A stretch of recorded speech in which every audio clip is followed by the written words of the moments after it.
Então, se eu queria lembrar a vocês, na aula passada, né, que a gente definiu a estrutura da conta que a gente está fazendo da seguinte maneira. Né? O nosso signo,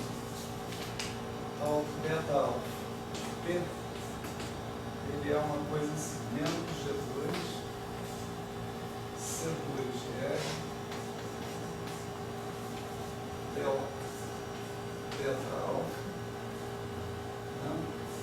Tudo isso multiplicando gama mi, 3S mais I, gama mi, mais 1 menos A, 3S menos M, um certo objeto I1, V, tá?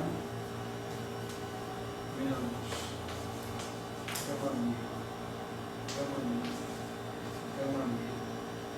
um certo outro objeto e mi de P, né? Menos 1 menos A, P2 menos M2, gama mi, e um terceiro objeto, gama mi, e 2 de P. Certo? Aquele objeto que estava lá era isso aí. Esses gamas, né? Esses Is que aparecem aí, né? Eles são escritos dessa maneira aqui.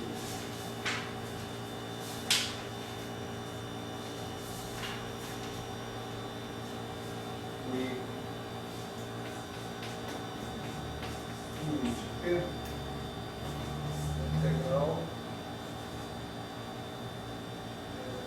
nós vamos colocar um D aqui na história, dk sobre 2π elevado a b, de 1 sobre p menos k ao quadrado, menos m2, mais f, k2, mais f. Né? Vamos chamar assim, IRS. Isso aqui dado por R, isso aqui dado por S. Certo? Então, I12, né, que não aparece aqui na fórmula do signo, né, é esse daí com R igual a 1, S igual a 2. Né? E RS. Mi de P, ele é integral de dk sobre 2π elevado a d, kmi sobre p menos k ao quadrado menos m2 mais if, k2 mais if. Né? Esse elevado a r, esse elevado a s.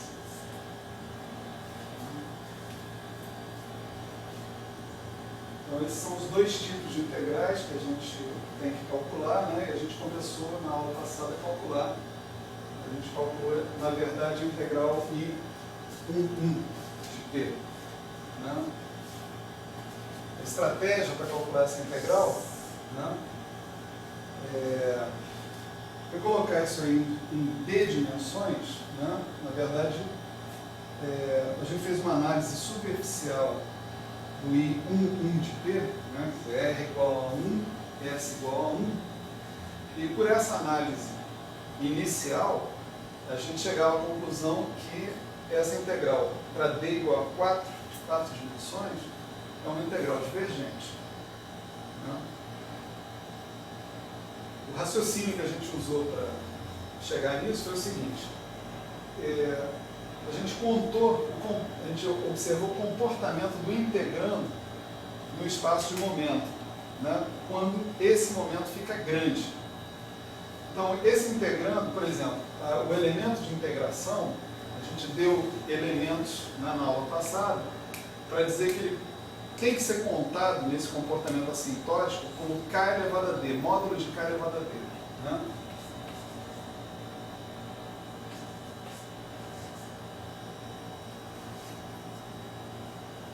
quando esse K, módulo de K é muito grande, né, o P fica desprezível, o M2 fica desprezível, né, o I eta já é desprezível mesmo, que vai para zero.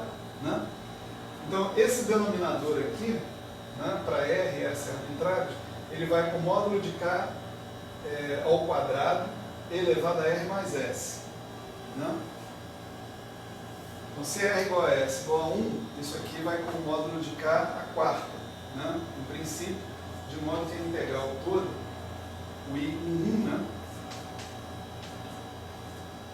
ele se comporta dessa maneira. Um integrando que se comporte como módulo de K elevado a zero, né, ele possui uma divergência logarítmica. Né? A gente chama de logaritmo pelo seguinte, porque o que seria módulo de K elevado a zero seria uma integral desse tipo, a mesma potência do elemento de integração e embaixo a potência do momento, vamos dizer assim. Isso daqui se comporta como logaritmo de x. Ou seja, se eu estou integrando isso daqui entre um certo cutoff aqui, né, e lambda, isso aqui é divergente quando o lambda vai para o infinito. Né? A gente deu argumentos na aula passada para generalizar esse argumento para D dimensões. Né? Em D dimensões, se o comportamento por esse critério for módulo de K elevado a zero, tem uma divergência logarítmica, que é precisamente o caso do I em 1. Então esse é um objeto divergente. A gente deve esperar que ele não dê um resultado finito a priori. Aqui, né, as coisas ainda pioram um pouquinho. Né? Tipo assim, se você tiver o I1, 1, né, você vê que você tem uma potência a mais de K no numerador, né, o que vai te fazer ir com o módulo de K mesmo, né? Ou seja, você tem o que você chama de uma divergência linear, né? É linearmente divergente. Então, assim, só superficialmente falando, né, a gente chega a uma decepção, né? Vamos dizer assim, a gente faz uma conta gigantesca, que a conta não é pequena, né? Para você chegar no final e dar infinito. Né? Você vai ter que fazer alguma coisa com esse infinito, etc. E tal. A gente ainda não terminou a conta. Né? Mas é importante terminar a conta para saber de que maneira isso dá infinito. Tá certo? De que forma que esse infinito se manifesta. Né? Saber de que forma o infinito se manifesta é o que nós chamamos de regularizar a teoria. Né? Eu tenho uma certa integral de x dx, por exemplo, né, entre 0 e infinito, eu sei que isso daqui dá infinito. Né? Se eu integrar x dx, é x2 sobre 2 entre 0 e infinito, isso vai dar infinito ao quadrado sobre 2, que é infinito. Né? Mas se eu quiser saber como esse negócio dá infinito, né, eu posso optar por não integrar até infinito, e sim até um certo lambda. Né?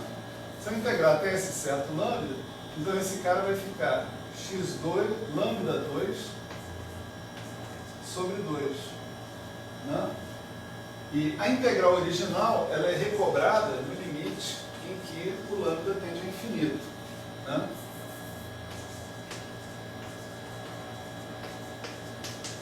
Dessa maneira eu sei de que maneira a integral está divergindo.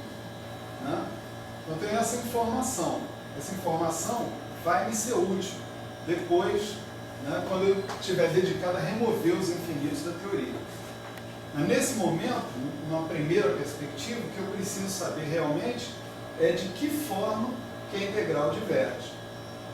Então, a estratégia que a gente vai estabelecer vai ser a seguinte: nós vamos pegar essas integrais e vamos calcular para uma dimensão D arbitrária. Uma observação interessante é que não necessariamente a integral diverge, né, se você tiver alguns Ds específicos. Por exemplo, a D igual a 2 aqui, isso vai como módulo de Km elevado a menos 2. Ou seja, quando o K vai para infinito, a integral converge, não tem problema nenhum com ela. Para D igual a 3 é a mesma coisa. Né? Então, existem dimensões nas quais essas integrais convergem. Existem outras dimensões nas quais as integrais divergem. De 4 para cima, né? 4, 5, 6, etc., essa integral diverge. Né? A pergunta de como ela diverge foi respondida de maneira esperta, né? Por um conjunto de pessoas lá no início dos anos 70, dentre as quais, e em primeiro lugar, né, se incluíam 2 membros aqui do CBPF, né, do finado Departamento de Campos e Partículas, o Bonini e Jambiati. O Bonini e Jambiati tiveram a ideia de calcular essa integral para uma dimensão arbitrária e depois observar, né, no resultado dessa integral a forma pela qual essa integral divergia. Né? Então, você está fazendo uma coisa parecida com isso aqui, só que o parâmetro, né, que depois você ia fazer tender a um certo valor era a própria dimensão. Né? No entanto, essa estratégia ela podia falhar perfeitamente, né, pela simples razão de que a dimensão não é um número contínuo. Né? A dimensão é uma coisa discreta. É 1, 2, 3, 4, 5, 6 e assim por diante. Né? E essa operação aqui, tender a, né, ela implica quase sempre que a gente está falando de um conjunto onde você tem uma noção de continuidade bem definida. Não parece ser o caso do conjunto das dimensões. Né? Mas isso foi possível pela observação do cálculo explícito dessas quantidades aqui. Né?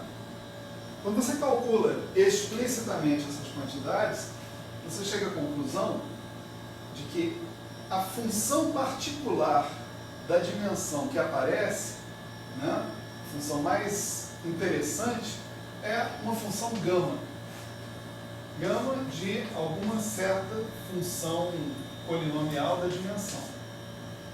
A função gama, ela tem a particularidade de que ela pode ser continuada analiticamente. Por exemplo, você pode definir o gama de n como sendo n menos 1 fatorial. Né? Na definição integral da função gama, você pode mostrar isso aqui facilmente. Né? Para n inteiro, gama de n igual a n menos 1 fatorial. No entanto, é possível fazer uma continuação analítica do gama para valores de n que não sejam inteiros. Tá certo? E assim, implicitamente, você poderia até definir o fatorial de um número não inteiro. Dizendo, isso aqui é o gama desse número. Né? A vantagem aí é que, uma vez que você fez, por exemplo, uma coisa como essa, o seu I11 de P vai virar um I11 de P D, onde D é a dimensão. A dependência em D vem através de funções gama. Isso significa que você pode fazer uma continuação, considerando, ao invés da gama, a continuação analítica da gama, definir uma expressão como essa para qualquer D, inclusive Ds complexos, se você quiser. Né?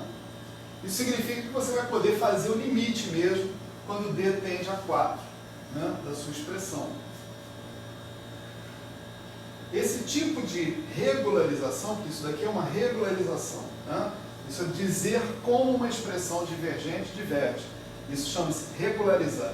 Esse tipo de regularização foi chamado de regularização dimensional, né? Pelo Bonini e Jambiati. Tá certo? Por quê? Ele estava usando a dimensão para definir de que maneira as coisas divergem. Né?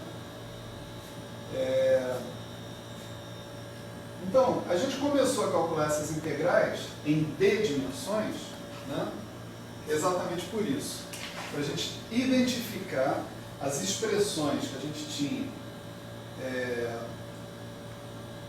obtido, né, como funções de D e depois analisar de que maneira essas expressões divergiam, né, quando D tendia a 4.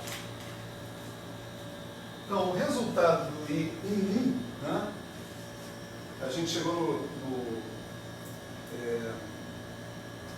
final desse resultado, na aula passada, né, eu vou anotar aqui para vocês. Né? Só para a gente dar uma olhada nele. Né?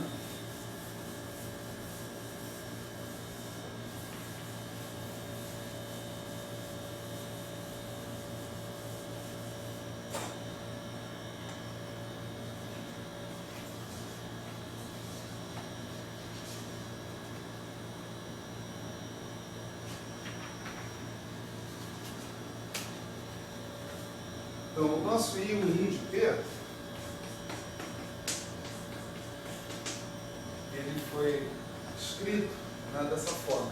Vocês vão ver uma discrepância aqui de fatores no meio, algumas coisas desse tipo, porque eu descobri essa discrepância de ontem para hoje. Tá certo? Mas eu espero que quando eu enviar isso aqui para vocês esteja tudo acertado, então não é tão importante assim o que eu estou escrevendo aqui nesse momento.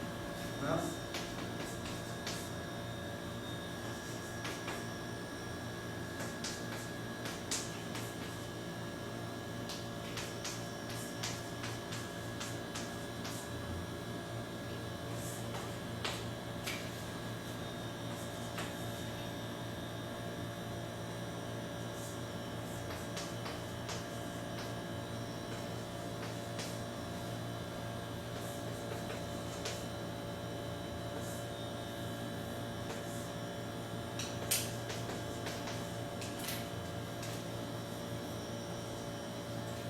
Certo? Essa foi a expressão para o I11. Né? Aqui eu queria chamar a atenção de algumas coisas aqui para vocês.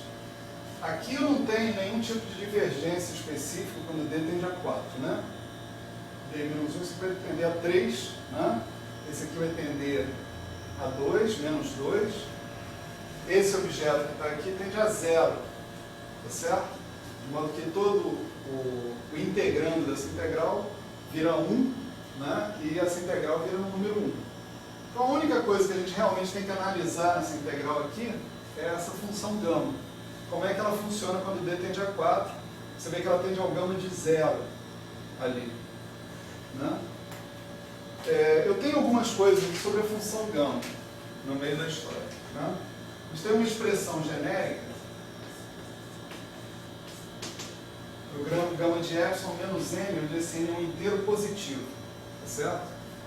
Se o n for um inteiro positivo, a função gama pode ser escrita, né, como uma expansão em torno de epsilon. É claro que aqui nós já estamos falando da continuação analítica da gama, que está definida para todos os valores de epsilon, ou todos não, para uma certa faixa de valores de epsilon dentro do plano complexo. Né? Então, 1 sobre epsilon mais 1 mais 1 meio mais 1 sobre n, menos gama, mais termos de ordem epsilon. Essa expressão é uma expressão fantástica, porque ela diz para nós exatamente aonde estão os polos dessa função. Né? Por exemplo, se eu tendo com epsilon a 0, se eu faço epsilon aí para 0, eu vejo que eu tenho uma divergência aqui, um polo, né? E o que sobra desse polo, né, na expansão de Loran, vamos dizer assim, da nossa função de gama, função gama, essencialmente vai ter a ver com o resíduo, né, desse polo tudo. Você vê que o que sobra é diferente de acordo com o n que a gente tem aqui. Essa aqui é para n igual a 1, n igual a 2, tarará. Quando n igual a 0, implicitamente, né, não tem como escrever isso dessa forma, mas nenhum termo dessa soma aqui aparece só o menos gama aqui, tá certo? Então, por exemplo, gama de epsilon menos 2, né, tem uma expansão de Loran, que é menos 1 elevado a 2 sobre 2 fatorial, 1 sobre epsilon mais 1 mais 1 meio, menos gama, mais termos de ordem epsilon. Essa gama é a constante de Euler-Mascheroni. Tem um valor lá, 2 pontos, não sei o que, 5, uma coisa assim. Então essa expressão que está aí é a expressão que nos diz como é que o gama diverge nos polos. Os polos da função gama são todos colocados no eixo negativo. Tá certo? Começando com 0, menos 1, menos 2, menos 3, menos 4, assim por diante. Gama de 1 igual a 0 fatorial, que é igual a 1, né? Gama de 2 igual a 1 fatorial, também é 1, né? E assim por diante. Né? Gama de 3 a 2 fatorial, assim por diante. E você tem uma expressão que não tem polos para x maior que 0. Gama de x não tem polos para x maior que 0. Tem polos para x 0 ou menor que 0. Tá certo? E os polos são dados por essa expressão aqui, para um dado n. Né? Então você vê, se eu tiver, se eu definir epsilon igual a 4 menos d, quer dizer, exatamente a diferença do d para 4, né? Aquele gama de 2 menos d sobre 2, ele é exatamente o gama de epsilon sobre 2. Se você quiser, você chama isso aqui de gama de epsilon linha. E aí você pode aplicar essa expansão que está aqui em cima para encontrar a estrutura de singularidade desse cara quando o epsilon linha tende a 0. Né? Isso aqui vai nos dar menos 1 elevado a 0 sobre 0 fatorial, né? 1 sobre epsilon, mais, aqui não tem nenhum termo, porque n é igual a 0, né? Então é menos gama direto, mais termos de ordem epsilon. Tá certo? Então você vê que há uma divergência, né? Nessa expressão para o I, quando D tende a 4, ou seja, quando epsilon tende a 0. Né? É 1 sobre epsilon linha. Né? Então isso aqui é 2 sobre epsilon, menos gama, mais ordem epsilon. Né?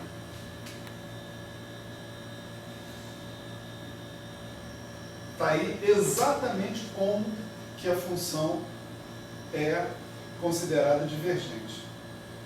Tá certo? Isso é uma regularização da minha expressão. Tá certo? Eu andei pensando bastante, né, e achei que valia a pena simplesmente fornecer para vocês o resultado do I12, né, depois do I 1mi e do I 12mi, que aparecem na expressão do signo. Né? Então deixa eu escrever esses resultados aqui e refazer essa análise aqui para esses caras que estão aí. Então o I12 a gente calcula ao longo dos mesmos métodos que a gente usou na aula passada, e o resultado vai ser o seguinte.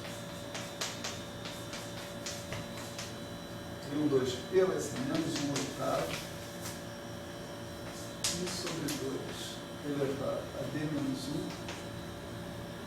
I elevado a D sobre 2 gama de 3 menos D sobre 2 integral de 0 a 1 de dz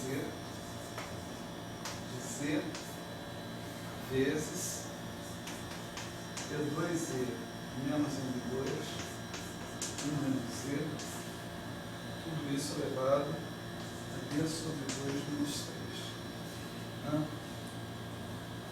Esse é o I12 de P. Vocês não vão se lembrar naturalmente, mas naquela expressão para a alta energia do quark, esse I12 de P não aparece. O que aparece é o I11 de P, o I11mi de P e o I12mi de P, mas não esse. Esse daí está sendo calculado porque a gente tem um método recursivo para obter os caras que têm índice mi, que envolve tomar uma derivada dos IRS de P. E é por isso que eu tenho que colocar o I12 de P aqui. Vamos analisar a estrutura, a dependência em D desse cara, né? Mais uma vez eu tenho dependência em D analítica, sempre maiores problemas. Né?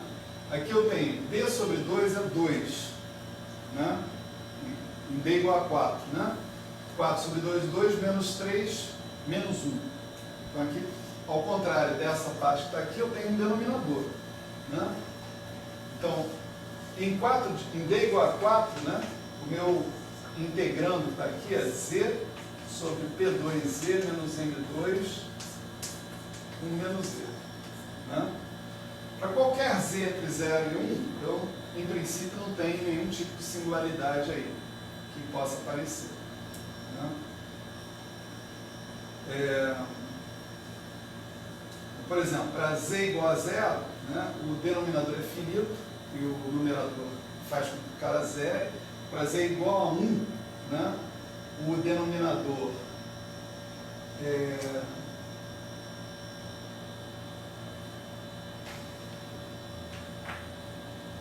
isso mesmo.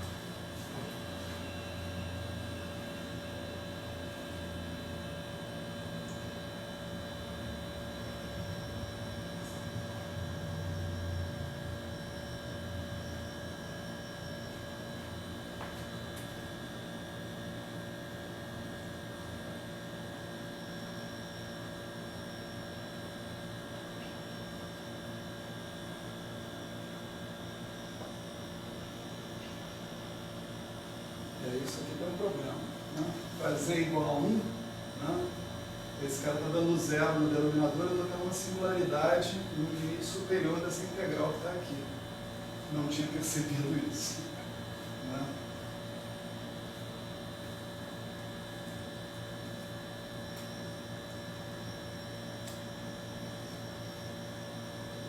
Mas você não integrou ainda a função, né? Sim, eu não integrei, mas, tipo assim, integrando, ele possui um polo ali, né, naquele lugar. Então eu tenho que tomar cuidado com essa história.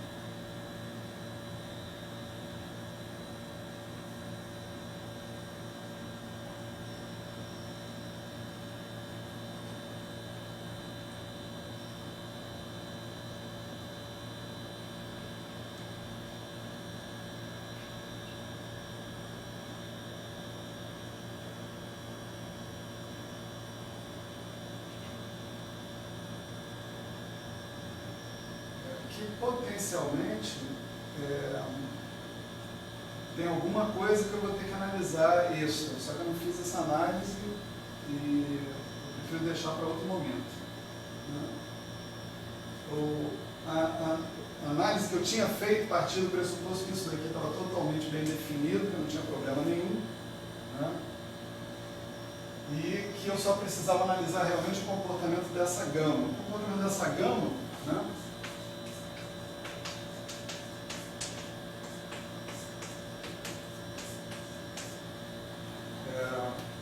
Podia ser dado assim, gama de 2 menos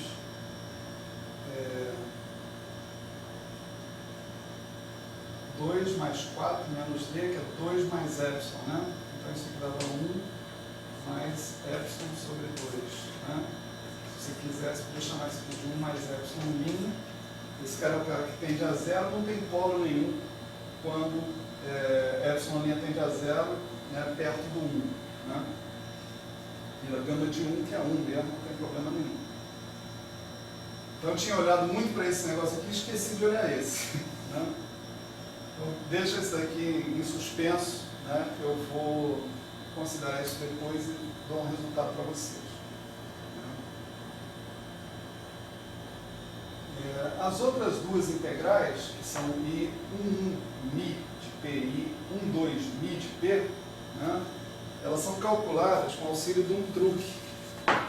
Se a gente simplesmente pegar e derivar a integral IRS de P, a gente chega à seguinte conclusão. Tem uma equação master, né, que a gente pode provar, que é a seguinte: I mi RS mais 1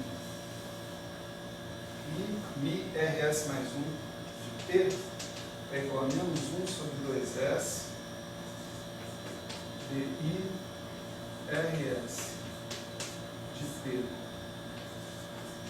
dPi menos PI e RS mais 1 de P. Tá? Isso não é difícil mostrar. Você pega a expressão do IRS que a gente escreveu lá atrás, né? Calcula uma derivada em relação a PMI e faz algumas mudanças de variáveis espertas, todas elas são detalhadas aqui, né?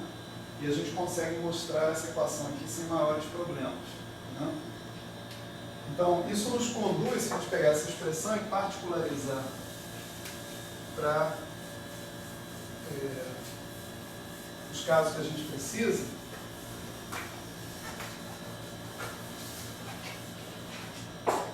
isso nos conduz ao seguinte.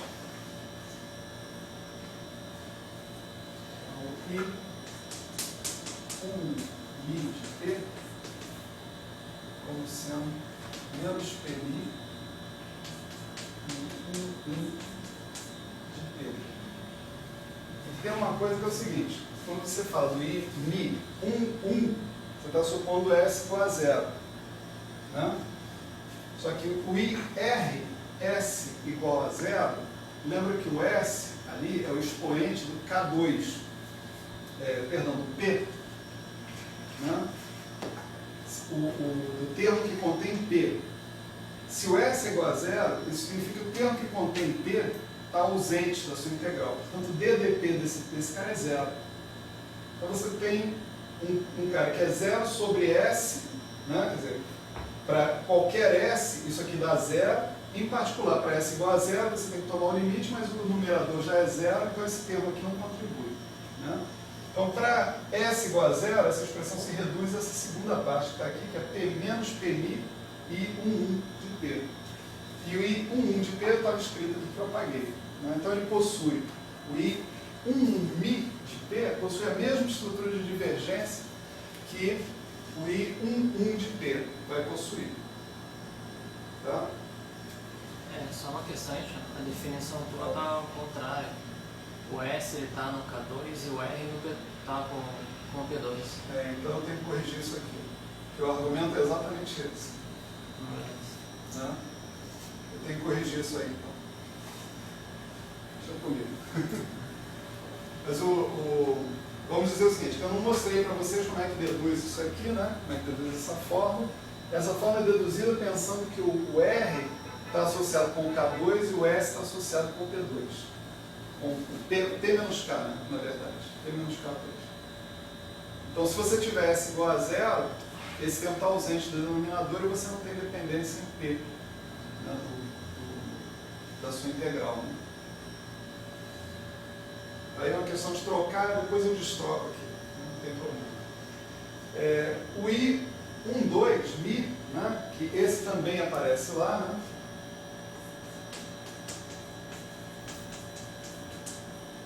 Isso vai ficar menos 1,5 de D1 DPI menos PI e 1,2 de P. Tá certo? Quer dizer, os três caras que aparecem para nós são I11, I1, I11Mi e 1,2Mi, tá certo? Só que nessa relação de recorrência, para expressar o I 1,2Mi, eu preciso do I 1,2. Por isso que eu calculei também esse 1,2, tá certo? Eu vou precisar dele para montar esse cara que está aqui. O I 1,2 possui essa estrutura que está aqui, que a gente já viu que está subjúdice, tá certo? Vou dar uma resposta para vocês sobre isso. Esse primeiro termo aqui, DI11 e DP, né, a gente também pode calcular.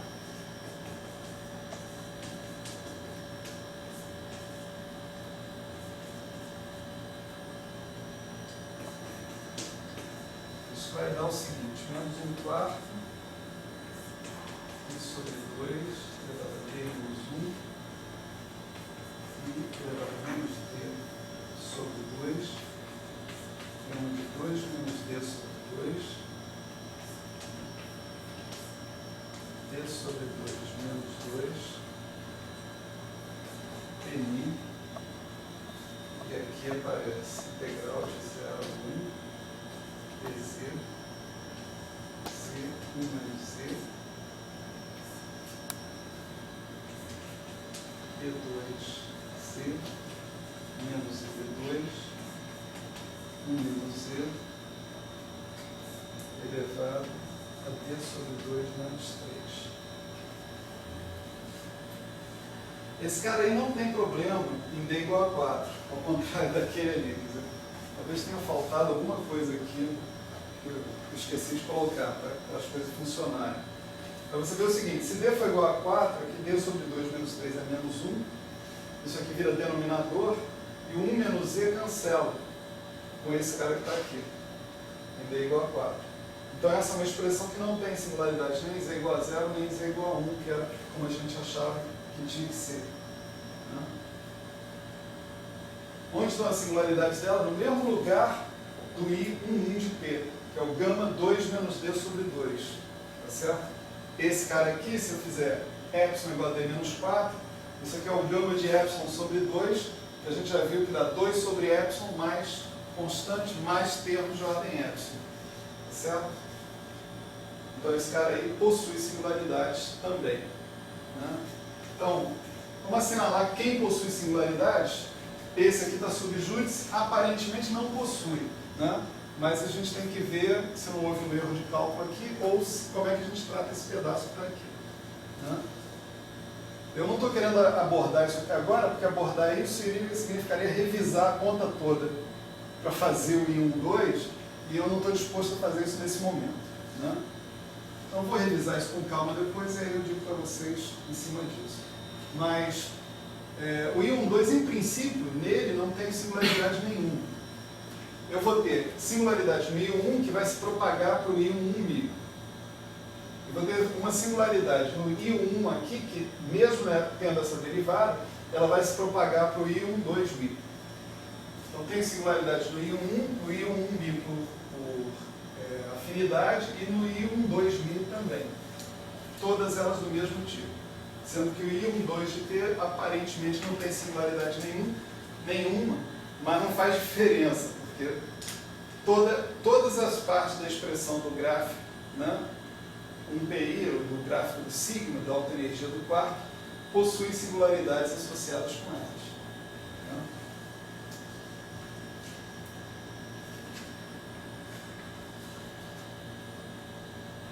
Certo. Bom, isso daqui foi o que deu tempo de preparar hoje, né? Essencialmente. Foi uma aula bem mais curta, né? Mas eu queria dizer para vocês por onde que a gente vai continuar isso aqui agora. Né? Na próxima vez, a gente vai pegar essa estrutura de singularidade e explicitar a dependência em epsilon completa, porque existem mais coisas que dependem de epsilon. Né? Aqui você tem D, aqui você tem D, etc. e tal, né? Então você só substituindo epsilon igual a 4 menos D, você vai obter coisas que dependem de epsilon ao longo de muitos lugares. Eventualmente, por exemplo, um cara como esse, né? D igual a 4 menos D. Né? Então você tem D menos 4 sobre 2, isso aqui é menos epsilon sobre 2. Né? Você tem menos epsilon sobre 2, você tem um objeto aqui que é 1 sobre epsilon. Então esse epsilon que está aqui mata esse polo em princípio. Quer dizer, mesmo que esse cara tenha um polo, esse cara que está aqui está matando a presença desse polo. Você tem que tomar cuidado com levar em consideração todos os fatores D para obter a dependência em 1 sobre epsilon correta. Ou seja, observar realmente o que é que está divergindo dentro da sua expressão ou não. Né? Então nós vamos obter essa expressão, essa coisa dependente de epsilon completa, né, da próxima vez, e vamos começar a decidir o que a gente faz com ela. Né? Vamos observar de que maneira que a gente pode redefinir a nossa teoria de modo a absorver essa divergência, certo? E, absorvendo essa divergência, definir a nossa teoria de maneira finita. Né? A gente vai ver que tem ambiguidades nessa definição, né, da parte finita, e essas ambiguidades vão constituir uma liberdade de renormalização, ou seja, uma liberdade para você retirar a parte infinita mais alguma coisa. Essa alguma coisa você tem que dizer o que é que você está tirando, e o conjunto de procedimentos de renormalização que você pode fazer vai te definir o que você chama de grupo de renormalização. Certo? Eu espero que da próxima vez a gente possa pular, né, até chegar a essa história do grupo de renormalização. Peço desculpas para vocês por ter aula mais curta, né? Mas isso foi o que deu hoje. Eu achei que era melhor ter isso do que não ter nada, né? No final das contas. Pensei bastante. Vou escrever para os caras dizer para não vir, né? E talvez um ou outro já tivesse se deslocado lá de Vila Isabel, né, para cá. Pelo menos o cara vê isso acontecer. Valeu.